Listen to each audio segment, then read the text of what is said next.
If you have only one place in your heart for one woman, or you want to have one woman in your heart, I think you said, why don't you just commit to one and choose to be faithful to her? I'm just not wired that way. I spent my whole 20s trying to fix myself. I thought You're something a was man wrong of with me. self-control. You work out, you do business. Yeah. You can possess your own power and direct it the way you want to direct it. It's not how I am. Do you think that might be a limited mindset?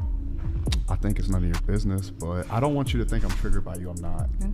I saw somebody say that, and I think that's interesting. I think you're annoying, but I'm not triggered. You know what I'm saying? No, you are. You're annoying in like this goody two-shoes type way, and that's fine. I'm going to live my life on my terms, unapologetically, like truly. So you can ask me this 85 different ways. At the end of the day, I'm going to walk out of here the same man. So here's my problem with the red pill rhetoric like this, is that a lot of these guys hold two conflicting beliefs at the same time. There's a meme actually going around at the moment. I think I'm going to pop it up maybe on one of the sides about this idea of finding a woman that's pure, that has a low body count, and that is the only thing that you should settle for in your life. And I don't believe that's wrong.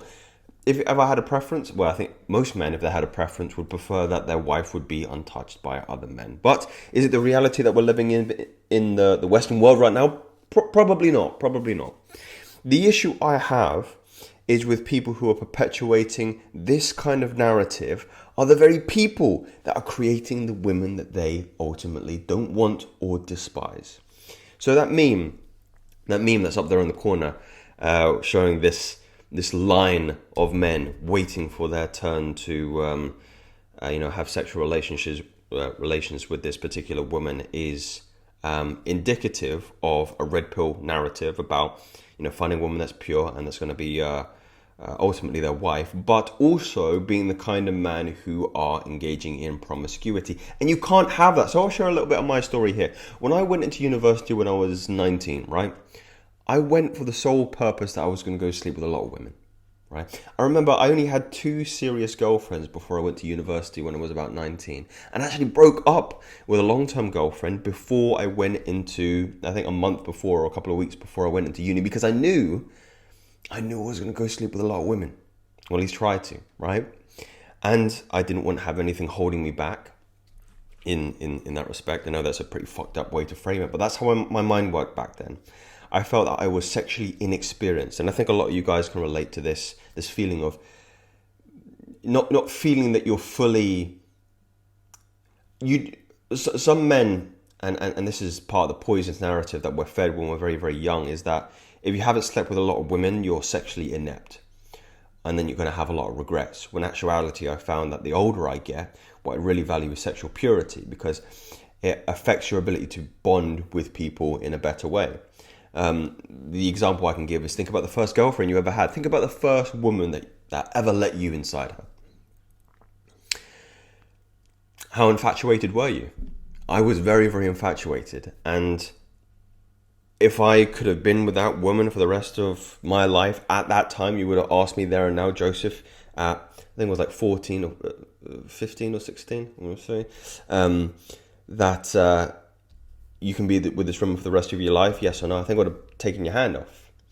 And the point I'm trying to make is that first initial experience that you have sexually with a woman, and when you're pair bonding, is very, very powerful. It's very, very potent. And once you begin to add more notches to your belt, so to speak, you have more comparison.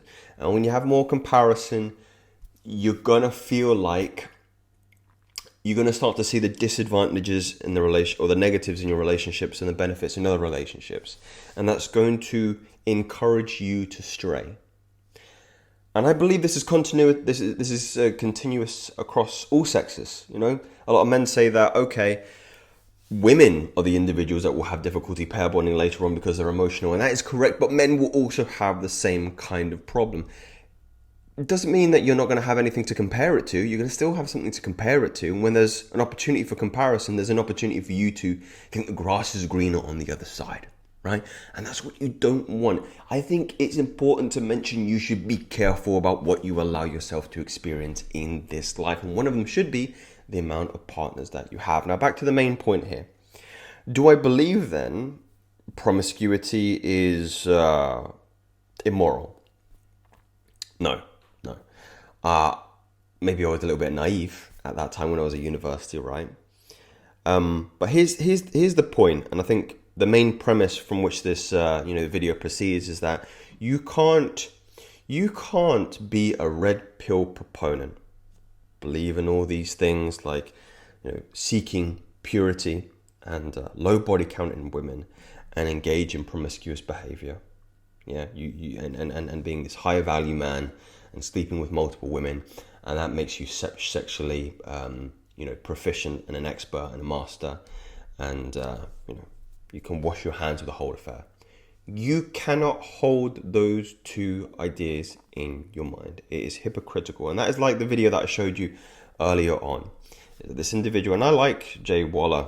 I think he's got a lot of really good stuff to say, but I know that there might be a larger context behind this video, so please excuse me. I didn't watch the whole video, but the idea that he's promoting there, or being challenged, is that, right, you're a high value man who's got a lot of self-control in these areas, and money and discipline and in the gym. Why can't you apply the same kind of control and discipline to women? Why not marry one woman, be devoted to one woman, instead of sleeping around with multiple women? And the answer is, I built myself to such a point where I don't need to. I can have multiple relationships because I'm very, very high value. I'm in the 1%, right? And that, to me, doesn't speak of a man who's in the 1%. It speaks of a man who ultimately just wants pleasure, right? And you can say that. You can say that, and you can do that. And I have no subjective opinion on that. I have a subjective opinion when it conflicts with other beliefs that men hold in the same circle, which is that they want a woman that is pure. And you cannot do that if you are creating unpure women, right? And a lot of you guys will say, but it's the woman's fault. She's on OnlyFans, she's creating pornography, she's being degenerate, she's for the streets. And that's fine. That's fine. There are women like that. But are we not the leaders? Are men not the leaders? Do we not set the tone? Do you not believe men are more responsible and accountable for the trajectory of the human race, and as a consequence, the dating market? If you believe that, then you have to concede that we have to show women a better way. And the only way we can show women a better way is by exercising sexual control. Everything that I've been talking about for the past 2-3 years on this channel is about controlling your sexual impulses. She said it very, very plainly there. You've got control in the gym, going to the gym, you're being very, very disciplined. You've got control in your money, right? Entrepreneur, building businesses, giving value back to the world. Why can't you apply that to women? I would ask the same question. Why can't you apply that to women, right? It's probably the hardest barrier to overcome, right? Getting fit at the gym and getting your money up is relatively easy in comparison. But when you've got women throwing themselves at you, can you exercise discipline? Can you exercise control? Can you actually say, well, no, if I sleep with these women, I'm going to give her a false narrative of reality, that she's able to lock me down as a long-term partner. And maybe I don't want to give her that idea, because I'm going to ruin her reference point of relationships with men for other men who may want to have her as a wife and the mother of their children. You see how you create the very women that a man despises by being, for lack of a better word, greedy. Now, I'm just giving you these guys. I'm just giving you the ideas here, right? Am I of the opinion that a lot of men are going to take this advice? No, but don't be a hypocrite. Don't be a hypocrite. If you love promiscuity and you're sleeping with multiple women and you find that very, very pleasurable, fine, cool. That's your prerogative. But don't pretend like you can also be the individual who's going to find that, that unicorn, that virgin, that very pure, beautiful, feminine woman, because it's not going to happen. I don't think your karma would allow it to happen. It's hypocritical. It really, really is. So what are the options for you? I believe in ending these from a sentiment in which is practical for which you can proceed. If you want to sleep with multiple women and you also want a wife, you have to recognize your wife is more than likely not going to be pure. She's more than likely going to have a couple of goes on the carousel. And if you can accept that I mean, really accept that. I mean, not just have an idea that you want her to be pure, but you realize and deep down recognize that your wife is going to be somewhat sexually experienced with multiple men, it may be permissible, right? If you cannot accept that, then stop creating the women that you cannot accept. Have sexual control, have sexual restraint. Find other ways of fueling that sexual energy. I talked previously in another video about non-ejaculatory orgasms, about tantra, about orgastic meditation, meaning you can experience sexual pleasure by yourself without draining yourself sexually, in a way that you would never have imagined before. That's another thing. Guys think they're so sexually proficient when they're sleeping with multiple women, but you haven't even begun to scrape the surface of what you're sexually capable of in terms of experiencing pleasure if you don't come inwards, channel that sexual energy into different areas. I know people, and I've experienced peeks behind the curtains of people who can stimulate themselves sexually without even touching themselves, right? It's all happening in here. And they're experiencing just spikes of dopamine that are unparalleled and fulfillment and very holistic, pleasurable experiences, without the aid of using somebody else as a fuck doll, for lack of a better term. So there are options out there, guys, for you to really become sexually masterful of yourself and have sexual control and restraint.